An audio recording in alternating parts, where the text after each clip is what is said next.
Welcome to this video in continuation of our journey to create an enterprise application. Now, so far we have created a pipeline and we use that pipeline to actually um, deploy the employee to to actually build the um, employee service and then create an image and push that image to Docker Hub. Now I'm going to extend that approach and add to the deployment. Let's go to Jenkins and basically we are going to now extend that to in Jenkins file to deploy to Kubernetes. And for the Kubernetes, we have chosen Rancher. The Rancher has a desktop version for Windows that works pretty nice for this. So after push to Docker Hub, we come and we actually create the files that we call the YAML files or Helm charts that we need to uh, utilize. And those how that works is that we usually at a bare minimum we need a deployment file and a service. And these are the YAML files that we put in the deployment folder. It could be any other name. Some companies call this config, some other companies call this um, K8s or Kubernetes, whatever you prefer, or even Helm charts. They even separate the repositories for them. So once we have that, basically, as I explained um, before, um, we now use that Helm charts to deploy to Kubernetes environment. These are the configurations for Kubernetes actually. So what is a deployment? A deployment file basically specifies the information about the application, such as the name of the application and information about the pod, like what's for example what's how many um, um, pod we want to deploy. Each pod contains usually one container, and um, this the kind is deployment. Okay, so wonderful, and it has some environment variables that we have defined here for database connection. This could be also specified in the um, application configuration itself, as you can see over here. So, and what is the service? It's a YAML file, which the kind is service, and basically um, it tell us on which port we can connect to this container from outside. So it's actually um taking the port 8080 that is running in the container, and you can connect it by mapping it at to port 380 on your local setup or workspace. So this port is called node port, this type of connection or networking. And well, and you can use this service name to actually connect the containers, different containers that are running in Kubernetes. By using the service name and the port, you can port number, internal port number, you can actually connect them together. So wonderful. And how let's proceed now with this deployment that we have put together and deploy the employee application to Kubernetes. Now I'm going to tell you what's going to happen. What's going to happen is that we have this application running in Kubernetes when we deployed it. And Kubernetes looks like this basically. It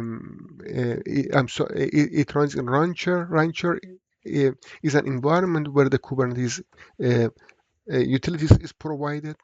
You click on the dashboard, as let me show you, over here to dashboard, and it opens up this dashboard for Rancher, where you can see the namespace up here, the clusters, the deployments, and the pods. The most important thing being the deployments over here. And right now we don't have any deployments over here. And once we deploy that, it takes this deployment file over here and applies it to that environment. So as I explained, we added now this extra stage deploy to Kubernetes, where we're going to be applying our deployment and service file, and then starting the employee pods, and we do a rolling start one by one. Okay, wonderful. So we're going to come to the Jenkins and run this plan, build now.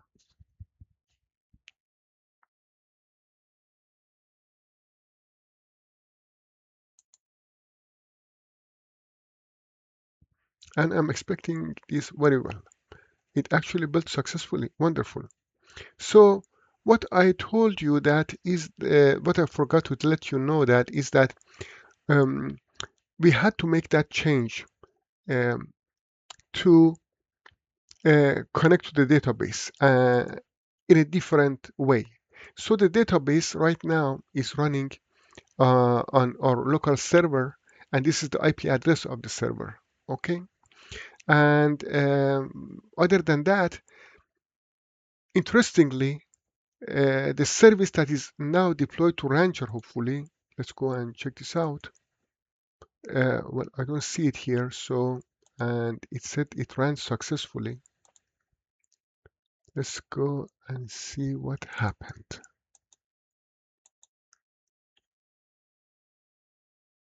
Built it, okay, pushed it to Docker Hub, and then, yeah, and then it says that it applied everything successfully. So how come I'm not seeing it here?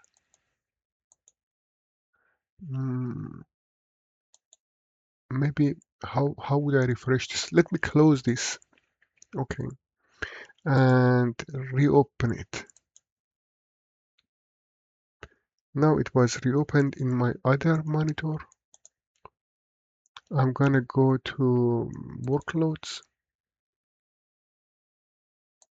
deployments. I don't see any deployments, and that's very interesting. Over here it says it applied everything. Apply the deployment.yaml, apply the deployment service, and deployment employees successfully roll out. Okay.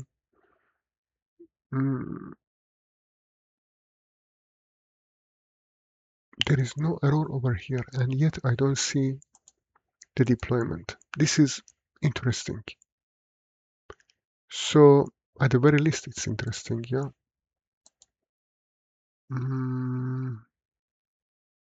Pod container created. Okay, where is that? This should be the one. Oh, it's killing. Okay, killing the previous pod. Okay, let me close this. And let me close also that and restart it. Rancher desktop.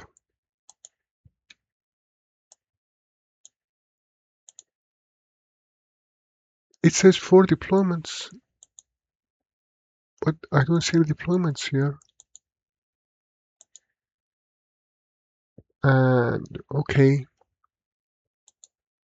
interesting. So how about we run it again? Let's see what happens.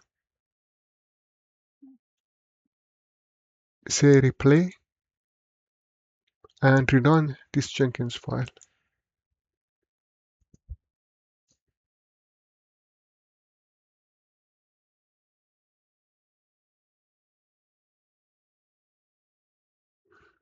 Just to make sure we come over here, making sure there is nothing to commit. Oh, the deployment hasn't been committed.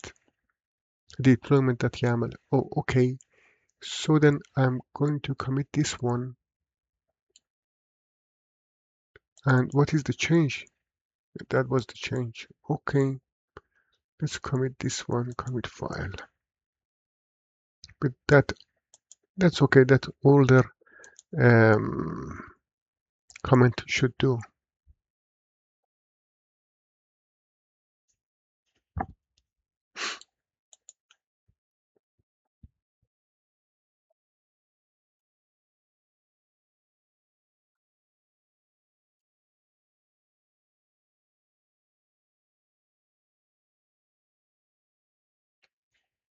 It's been deployed. Let's go to Rancher, see if you see any changes. This usually automatically updates if something gets deployed. Okay, at least it failed, which is a good sign. Now let's go and find out what the failure is about. Oh, okay. Now it makes sense. This error usually means that there is an issue with the Kubernetes config file, and I can explain that to you. We have to change this URL to connect to the Docker daemon that's running in Docker desktop, right? Okay. With that change, I am expecting that this will succeed now.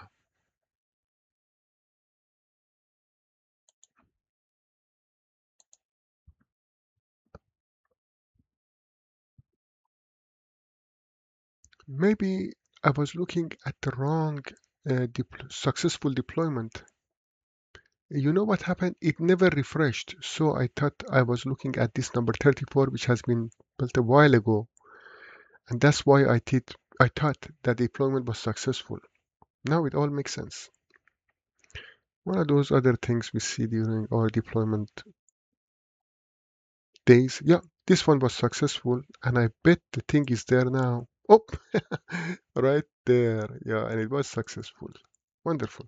We have two pods, so we can go and redeploy them, roll them back, or do all kind of things with them over here in that employee deployment. Or we can come over here and we can look at the log files to see if everything went successfully. Yeah, so it was able to connect to the to the database as well. So everything looks good over here. Wonderful. There is also one thing I just wanted to let you know. Now we can't connect to this on port 8080.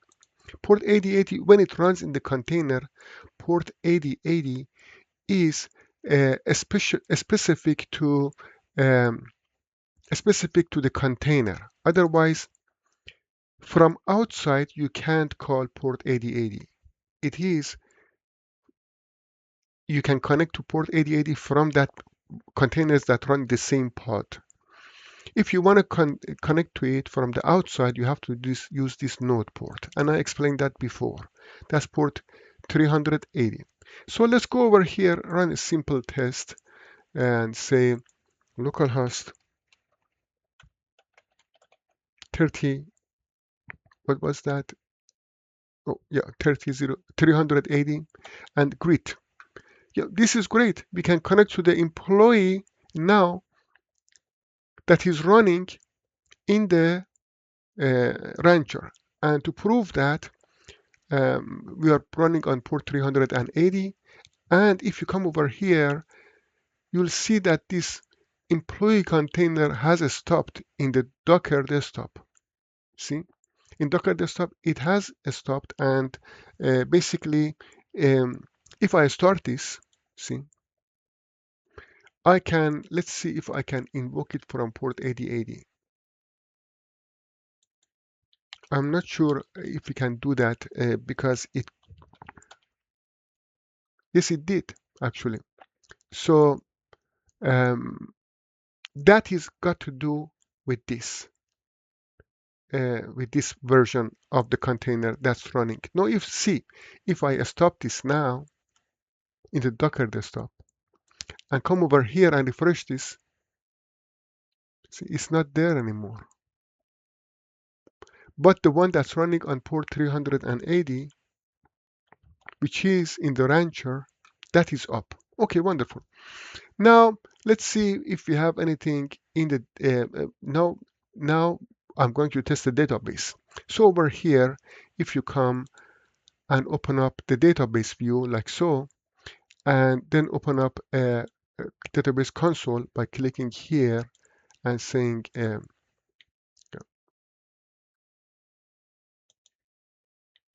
oh, this is for syncing, and I'm sorry, I'm in the Maven view, not the database view. Over here, if you come over here and then we create a query console and then we run it, we see that we have these 3 employees in there. So with that, let's see if we can retrieve these employees, sorry. Wonderful. They all came back. Good. Let's get a good view of them over here. With the Postman, you see the advantage is that it makes it pretty right off the bat.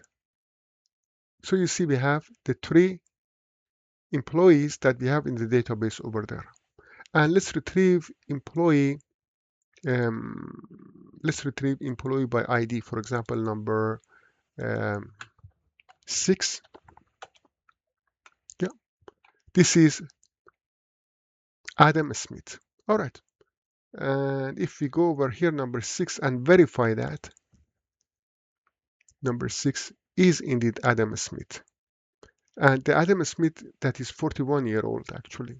So we have another one with 40 years old, and this is 41. Wonderful. So you can change the order of these JSON elements and by changing the order of them in the POJO, I believe. And then you can add, look, let me create Tom Brandon with age 39. Okay, and let's do it. Okay, see, it was created. Yeah, and it has ID 8. Now I'm going to refresh the database and see if we indeed have that down here. Yep, it was added with the ID 8, Tom Brandon.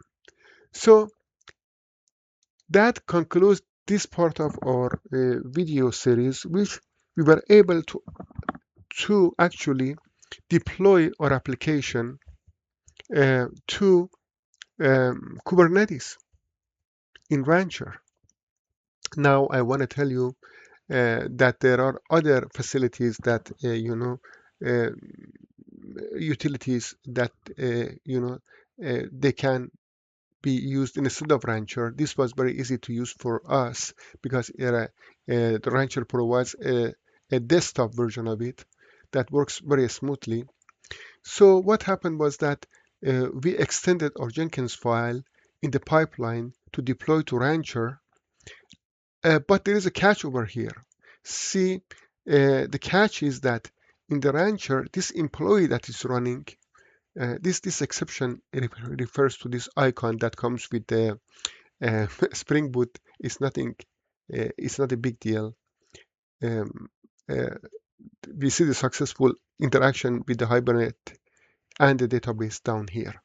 Anyway, so the catch was that now this employee service that is running in the pod is connecting to the database that is not in Kubernetes. It is not in Rancher. So we only have just one deployment over here, employee.